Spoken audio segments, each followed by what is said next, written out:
तू मेरे साथ है, चांदनी रात है, तू मेरे साथ है। बहुत बढ़िया। बहुत अच्छा। जैसे कि आप देख रहे हैं, सुबह सवेरे की बैठक को अपने गाने से बेहद खुशनुमा बना दिया है जाने माने पार्श्व गायक अभिजीत ने। हिट पे हिट गाने देना अभिजीत की आदत सी बन गई है। तो आइए आपसे बातचीत करें, आपके गाने सुने। सुबह सवेरे में आपका स्वागत है। अभिजीत, पहले तो हमें ये बताइए कि गाने की शुरुआत कैसे हुई? गाने की जी। ऐसे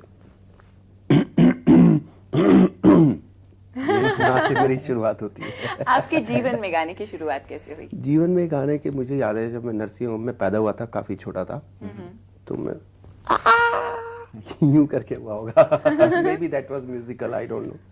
लेकिन शुरुआत का गाने का तो, but it was always music. Basically it was always music. ऐसा नहीं कि गाना ही गाना था। तो कॉलेज में, स्कूल में प्रेयर में सामने खड़ा होकर गाता था, कहीं पे खड़ा कर गाने लगता था। बचपन से जब भी मैं टेंशन में ज्यादा होता हूँ, मैं गाना गाने लगता हूँ। अच्छा। तो मेरे को अगर अच्छा गाना आपको गवाना हो तो टेंशन दीजिए। आपने इसकी बाकायदा शिक्षा भी ली, तालीम भी ली? जी हाँ, लिए। और आपके घर में, आपके खानदान में संगीत की परंपरा थी आपसे पहले? नहीं, परंपरा नहीं थी, लेकिन रिवाज जरूर था कि हर कोई गाता है। हमारे 2 जनरेशन पहले भी नामी, जैसे चिन्मय लाहिरी साहब, बहुत बड़े क्लासिकल, वो हमारे पिताजी की तरफ से ही थे। तो उन लोगों ने काफी सपोर्ट किया आपको? नहीं, सपोर्ट गवैया का कोई नहीं किया, करता। में सब अपना, कोई इंजीनियर है, कोई टेक्नोलॉजिस्ट है, कोई कुछ है, तो वहाँ पे गवैया होना। आप भी तो पेशे से सीए हैं, चार्टर्ड था, अकाउंटेंट। मतलब आधा, मतलब पौना था। पौना। अच्छा, ये बताइए कि फिल्मों में ब्रेक कैसे मिला? फिल्मों में ब्रेक मिलने के पहले काफी ब्रेक आई। ब्रेकिंग ज्यादा हुई थी। ब्रेक मतलब 2 तरह का ब्रेक, एक तोड़फोड़ वाला ब्रेक, ब्रेक ब्रोकन, एक रोकने वाला ब्रेक। ये दोनों ब्रेक ज्यादा थे। अच्छा। मिला आर डी बर्मन से ही मुझे मिला। मुझे पता नहीं कि इंट्यूशन था शुरू से ही कि आर डी बर्मन साहब ही मुझे ब्रेक देंगे। अच्छा, और तो वही उन्होंने ही आपको डिस्कवर किया? जी हाँ। कौन सा गाना था वो? वो आनंद और आनंद फिल्म एक आई थी, सुनील आनंद हीरो थे, देव साहब के। तो कुछ गुनगुनाएंगे सब हमारे याद लिए? है। मैं आवारा ही सही, दिल मेरे दिल जैसा देखा न होगा कहीं, ऐसा कुछ था। अच्छा, और आपका पहला हिट गाना कौन सा था? पहला हिट, कुछ हिट होते हैं। एक होता है जो मेरा लाइफ का टर्निंग पॉइंट था, और एक होता था, एक हुआ जो मेरा पहला हिट था। पहला हिट वाज बागी, जिसमें 3 गाने मेरे थे, तीनों हिट थे। हर कसम से बड़ी है कसम प्यार की, फिर चांदनी रात है, तो ये था, एक चंचल शोक, ये 3 थे। फिर सड़क आई थी, जमाने के देखे, वो गाना था। फिर खिलाड़ी आई, वादा रहा सनम। बॉम्बे जाने के 8 साल बाद आपका पहला गाना हिट हुआ, क्योंकि जी, आप जी, जी। 1982 में गए थे। 82 में मुझे पहला ब्रेक मिला था।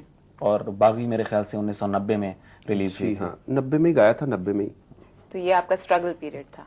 या वो तो स्ट्रगल तो अभी भी है। अच्छा अभिजीत, ये बताइए, लेकिन पहली बार आप मुंबई 1979 में गए थे और वापस चले आए। 79। वो वापस आना जाना तो लगे ही रहता आपकी। तो फिल्म इंडस्ट्री में कामयाबी के लिए क्या चीज जरूरी है? वो क्या चीज है आज जो आप में है और 1979 अगर ये में चीज नहीं मालूम थी? पड़ जाए हर एक को कि किससे कामयाब होता, हर कोई आदमी फिल्म इंडस्ट्री में आने लगे। मुझे तो नहीं मालूम, लेकिन डेफिनेटली इट्स नॉट लक। ये लक और कहीं पे भी चल सकता है, पॉलिटिक्स में चल सकता है, फेवर में चल सकता है, लेकिन इंडस्ट्री एक ऐसी है जहाँ पे कोई पुशिंग या फेवर से आपको ब्रेक मिल सकता है, लेकिन फिर कंटिन्यू नहीं हो सकता। लेकिन अभिजीत, 90 आपकी तक। कामयाबी का एक ये भी कारण हो सकता है आजकल कि आजकल के हीरोज पे आपकी वॉइस बहुत जमती है। हाँ, क्योंकि मैं आजकल का सिंगर हूँ, तो आजकल के हीरो ही होंगे। फिर भी मैंने बच्चन साहब के लिए भी गाया, अभी लाल बादशाह पिक्चर में पटाई ले गाना आया था। और शाहरुख पर फिल्माया गया कौन सा गाना आपका चहेता है? मेरा जो चाहिए है वो वैसे तो बहुत सारे गाने हैं। चांद तारे तोड़ लाऊं, सारी दुनिया पर छा जाऊं। तो जरा हमारे वो लिए हमें आपको गुनगुनाएंगे पूरा आप? सुनाना पड़ेगा। जो भी चाहूं वो मैं पाऊं, जिंदगी जिंदगी में जीत। किशोर कुमार आपके आइडल हैं, जी हाँ, तो उनका कौन सा गाना आपका सबसे फेवरेट है? ये सबसे कठिन मेरे लिए, मेरा गाना पूछना इजी है कि मेरा गाना सबसे ज़्यादा मुझे कौन सा पसंद है, क्योंकि मेरे गानों में से बहुत से गाने ख़राब हैं, बहुत से गाने जनरल हैं, बहुत से गाने ऑर्डिनरी होंगे, बहुत से एक्स्ट्रा ऑर्डिनरी हैं, तो मैं हमेशा अच्छा गाना निकालूंगा। लेकिन किशोर कुमार का कोई भी गाना मुझे एक्स्ट्रा ऑर्डिनरी छोड़ के कुछ लगता ही नहीं है, मतलब ऑल आर एक्सेप्शनली गुड। मुझे बहुत से गाने अच्छे लगते हैं। ज़्यादातर उनका एक ट्यून किया हुआ गाना है, आ चल के तुझे मैं लेके चलूं एक ऐसे गगन के तले, जहाँ गम भी न हो आंसू भी न हो, बस प्यार ही प्यार पले, एक ऐसे गगन के तले। क्योंकि ये गाने ऐसे थे जब मुझे मालूम ही नहीं था कि किशोर कुमार साहब कौन है, किशोर कुमार करके कोई सिंगर है या मोहम्मद रफ़ी कोई सिंगर है, मालूम ही नहीं था। ये तो मेरे बड़े भैया गाया करते थे, तब से मेरा फेवरेट गाना हुआ करता था। बाद में मालूम पड़ा किशोर कुमार एक ऐसे सिंगर है जो ये गाने गा रहे हैं। उनका वो गाना मुझे बहुत अच्छा लगता है।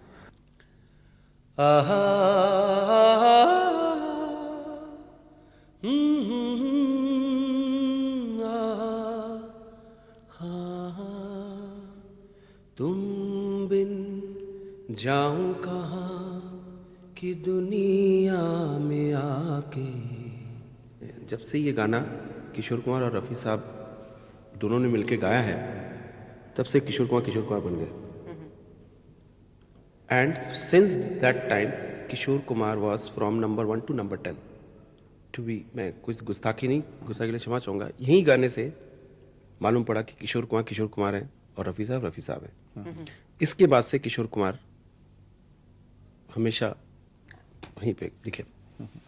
अच्छा अभिजीत, ये बताइए कि इस दौर में आपके फेवरेट संगीतकार कौन है? क्या बताऊँ, सब अच्छे। नहीं, नो मतलब डिप्लोमेटिक वे में नहीं बोल रहा हूँ, लेकिन आज के दिन म्यूज़िक दौर ऐसा है, बड़ा मेहनत का काम है आज के दिन, क्योंकि नाउ इट टेक्स 3 डेज। क्योंकि अब जो फिल्म मेकिंग हो गई है, आपने चेंज देखा होगा। आज के दिन film making is a totally very devoted, hard working हो गया लोग। जब से ये न्यू ब्रीड आया है, तो film making has gone back to that era again, जब बिमल रॉय और महबूब साहब पिक्चरें बनाया करते थे। पूरा स्क्रिप्ट पे एक म्यूज़िक पे एक साल सिटिंग हो रही है। तो एनी म्यूज़िक डायरेक्टर अगर नया भी होगा या रेगुलर होगा, he has to work very hard. जब हार्ड वर्क करेंगे तो ही इतने कंपटीशन के टाइम जो सामने आया है, he has to be very talented. लेकिन जतिन ललित के साथ आप जब गाते हैं तो वो तो गाने हमेशा- आपसे म्यूजिक पे आपके खूब गाने बहुत हाँ, हिट होते हमेशा हैं। हिट होता है। Whether any song, whether it's दिल वाले दुल्हनिया ले जाएंगे या खिलाड़ी या फरेब या अभी जो उनकी तर्ज पे आपका फेवरेट गाना यस कौन सा बॉस, है? All songs to be very frank. थोड़ा सा गा के सुनाइए। Vaada Raha Sanam is my favourite, all time favourite. Vaada Raha सनम होंगे जुदा न हम, डा डा डा डा डा डा डा। ये बहुत मीनिंग समझ में नहीं आएगा आपको, डा डा डा बहुत डीप मीनिंग है इसका। अच्छा अभिजीत, आपकी कामयाबी के पीछे किसका सबसे बड़ा हाथ है? कहते हैं हर मर्द की कामयाबी के पीछे एक औरत का हाथ होता है। मेरी ज़िंदगी में सिर्फ एक औरत का हाथ बोलने से तो नहीं चलेगा, लेकिन आप माँ को भी औरत समझ सकते हैं। बिल्कुल। जी बिल्कुल। तो वो अन्नदाता है, वो अन्नपूर्णा है, कुछ भी है, वो सब कुछ है। और तो इसी तरह से आप दो औरतों का हाथ भी ले सकते हैं। अंत में अभिजीत आप हमें क्या सुनाएंगे? अंत में ऐसा गाना सुनूंगा कि आप लोग खत्म करेंगे, प्रोग्राम खत्म हो जाए। ऐसा गाना सुनाइए ताकि सब लोग सुबह सवेरे उठ जाएं। सुबह सवेरे क्यों उठे? मैं तो सोच रहा हूँ कि अभी लोगों को उठने का टाइम हो गया। देश की जो हालत है, सुबह सुबह के मैसेज होता था, हमेशा लोगों को जागते ही रहना पड़ेगा। सोने का टाइम ही किसी को नहीं मिलेगा। कब कौन आ रहा है, कब जा रहा है, कुछ समझ में नहीं आ रहा है। इसलिए आप लोग उठे ही रहिए। जब तक आप उठे रहेंगे, कुछ देश के लिए कुछ अच्छा हो सकता है। सुने, क्योंकि हमारे देश के नेता लोग हम लोग को सोने नहीं दे रहे, तो हम जग ही जाते हैं। तो जागे हुए मैं कोई गाना सुना देता हूँ आपको। मैं कोई ऐसा गीत गाऊं कि आरज़ू जगाऊं, जगते रहिए।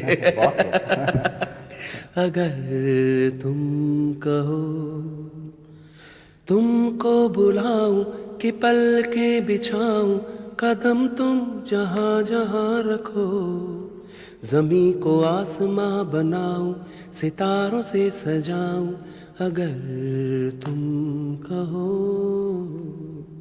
बहुत बढ़िया। बहुत खूब। अभिजीत, सुबह सवेरे हमारी मुकट। बैठक में आने के लिए और हमारी बैठक को इतना अच्छा बनाने के लिए अपने गीतों से आपका बहुत बहुत शुक्रिया। शुक्रिया। Thank you.